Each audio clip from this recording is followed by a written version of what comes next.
인간의 시간은 개의 시간과 같지 않습니다. 개의 시간이 우리보다 7배가 더 빠르다고 생각하셨을 수도 있겠지만 그렇게 간단하지는 않아요. 사실 1살 정도의 개는 이미 31살이나 마찬가지입니다. 어쩌면 벌써 뛰어다니는 작은 강아지를 낳았을 수도 있겠죠. 하지만 이제부터가 좀 헷갈립니다. 인간의 시간으로 2년이 흘렀다고 해서 반드시 개의 나이가 62살이라는 뜻은 아니거든요. 인간의 나이로 노년이 되려면 4살은 더 먹어야 할 거예요. 4살 된 개는 50살 정도이며 7살 된 개는 62살이 되고 8살 된 개는 64살이 될 겁니다. 그러니까 처음에는 나이를 더 빨리 먹지만 시간이 지날수록 천천히 늙게 되는 거예요. 다음에 강아지의 생일을 축하할 때는 케이크에 촛불을 더 많이 꽂고 평소보다 훨씬 더 많은 선물을 사야겠죠? 개가 생맹이라는 것도 흔한 오해입니다. 생맹은 아니지만 우리가 보는 것처럼 색을 정확히 볼 수 있는 것도 아니에요. 개는 빨간색과 초록색을 잘 구별하지 못해요. 회색, 갈색, 파란색, 노란색까지 다 섞인 것처럼 보인다고 하네요. 이건 개의 눈에 색을 완전히 인식하는 데 필요한 광수용체 셋 중 하나가 없기 때문이에요. 늙은 개는 새로운 묘기를 배울 수 없다라는 말도 틀렸어요. 물론 나이 때문에 더 많은 끈기가 필요할지도 몰라요. 하지만 불가능한 건 아니에요. 여기서 중요한 건 최대한 긍정적인 태도를 갖는 거예요. 개가 지금 당장은 훈련을 할 기분이 아니라는 게 느껴진다면 괜찮아요. 잠깐 쉬었다가 다시 시작하면 돼요. 이때도 전체 훈련에서 보상은 큰 부분을 차지해야 합니다. 맥스가 성공적으로 말을 들었다면 가장 좋아하는 간식을 주세요. 그러면 여러분이 무슨 말을 하든 그 말을 듣게 될 겁니다. 개가 신발을 신었네요? 불필요해 보일지도 모르지만 오늘 밖의 기온은 32도라고요. 이 더위에 아스팔트 위를 맨발로 걷는다고 상상해보세요. 용암을 밟고 있는 것처럼 느껴질 거예요. 강아지도 마찬가지죠. 어떤 개는 다양한 날씨 조건을 견딜 수 있는 신체 조건이 있지만 신발을 신기면 작은 친구들이 발을 다치는 걸 막을 수 있어요. 겨울에도 마찬가지입니다. 날씨가 몹시 추울 때 코트를 입지 않고 그냥 다니시진 않겠죠? 그러니까 여러분의 친구도 따뜻하게 입혀주세요. 털이 많은 개가 더위를 덜 타라고 털을 밀어줄 필요는 없습니다. 이런 개들에게는 속털이 있어요. 겨울에 속털은 더 두꺼워져서 추위를 견딜 수 있는 추가적인 보호막을 만들어줍니다. 그리고 봄철에는 털이 조금 빠질 거예요. 속털이 빠져서 개가 더운 날을 편하게 보낼 수 있게 해주는 거죠. 개의 털을 깎으면 새로 나는 털 때문에 더 숱이 많아지거나 엉키게 될 수 있습니다. 그냥 그대로 두는 게 나을지도 몰라요. 강아지를 시원하게 해주고 싶다면 여러 가지 대안이 있습니다. 외출할 때는 그늘에서 걷게 해주고 항상 차가운 물을 가지고 다니면 친구가 항상 상쾌함을 유지할 수 있을 거예요. 집에서는 개가 누워있을 수 있도록 젖은 수건을 놔주세요. 정원이 있다면 스프링클러를 켜서 맥스가 자유롭게 뛰어놀게 해주세요. 운동도 하고 재미있게 놀 수 있을 거예요. 모든 개가 수영을 잘하는 것은 아니지만 대부분의 개는 수영을 좋아합니다. 수영을 그렇게 잘하지 못한다면 아마도 가슴과 머리가 크기 때문일 거예요.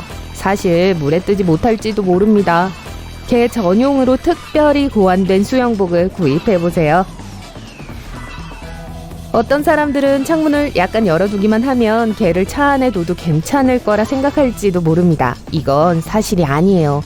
강아지는 단 몇 분이라도 아주 춥거나 데워진 차에서 시간을 보내면 심각한 건강에 위협을 받을 수 있기 때문입니다.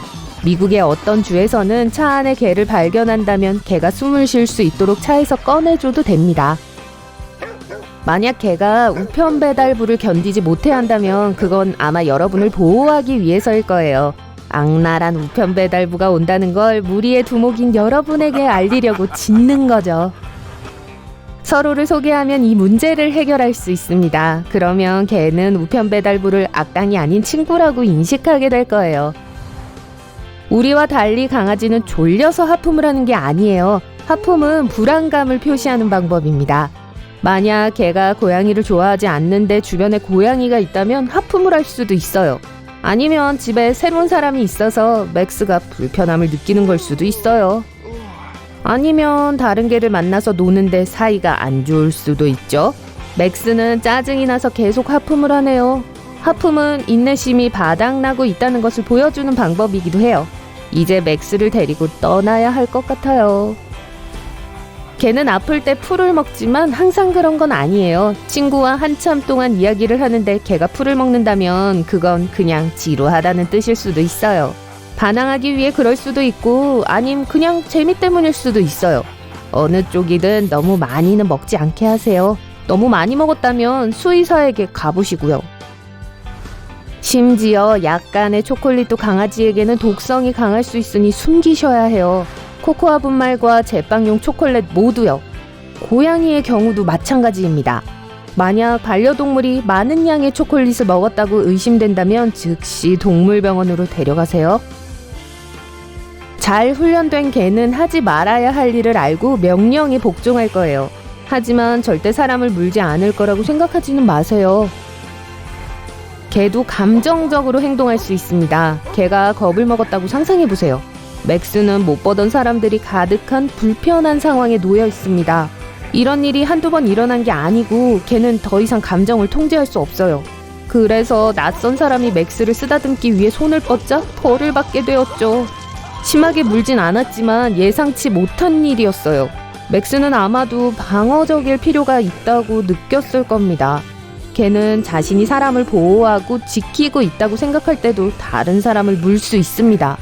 아니면 누구든 너무 위협적이라고 느꼈을 수도요. 2마리의 개를 기르고 있는데 이제 막 집에 돌아왔다고 가정해보죠. 둘 중 하나는 침대에서 여러분을 기다리고 있어요. 꼬리를 흔들지도 않고 크게 짖지도 않습니다. 다른 개는 문으로 달려왔네요. 여러분 주위를 빙빙 돌면서 점프를 하고 몸을 실룩실룩 흔드네요. 이건 이 개가 여러분을 더 사랑한다는 뜻이 아니에요. 아직 제대로 훈련되지 않았다는 뜻이죠. 꼬리를 흔든다고 항상 개가 신났다는 건 아니거든요. 우리는 개의 꼬리를 관찰하여 개의 감정을 이해할 수 있습니다. 꼬리를 높이 들고 있지만 움직이지 않는다면 경각심을 강하게 느끼며 리더십을 과시하려는 것입니다. 꼬리를 높게 들었지만 움직이고 있다면 감정이 약간 바뀐 거예요. 긴장을 느끼지만 행복한 상태죠. 아직도 자신이 대장이라는 걸 보여주려고 하지만 적어도 지금은 들뜬 기분이에요. 꼬리가 다리 사이에 있다면 개는 두려움을 느끼고 있거나 만약 주변에 우두머리 개가 있다면 그 개의 리더십을 인정한다는 뜻일 수도 있어요. 꼬리를 곧게 뻗은 것은 개가 분위기를 파악하며 새로운 정보를 받아들이고 있다는 뜻입니다. 반응은 아니지만 그동안은 기분이 보통일 거예요. 꼬리를 빠르게 흔든다면 이건 신이 났다는 뜻이에요. 꼬리를 더 빨리 흔들수록 더 신이 난 거죠. 느리게 흔들리는 꼬리는 불안감을 나타냅니다. 다른 개나 사람 때문일 수도 있어요. 이제 개가 몸 전체를 흔들고 있다고 상상해보세요. 심지어 엉덩이를 흔들 수도 있습니다. 이건 친근감의 표시예요. 엘리베이터 안에서 혹은 아파트 단지에서 가장 친한 친구를 발견했기 때문일지도 몰라요. 이 모든 것 중에서 가장 나쁜 건 세로로 세운 채 아주 빠르게 흔드는 꼬리입니다. 이때는 개가 다른 사람들에게 못되게 굴 수 있어요. 여러분을 지켜야 한다고 느끼는 걸 수도 있을 겁니다. 이런 상황에서는 벗어나는 것이 최선입니다. 강아지가 꼬리를 오른쪽으로 흔든다면 이건 강아지가 더 편안해졌다는 뜻이고 왼쪽으로 흔드는 꼬리는 스트레스를 받는다는 뜻이죠.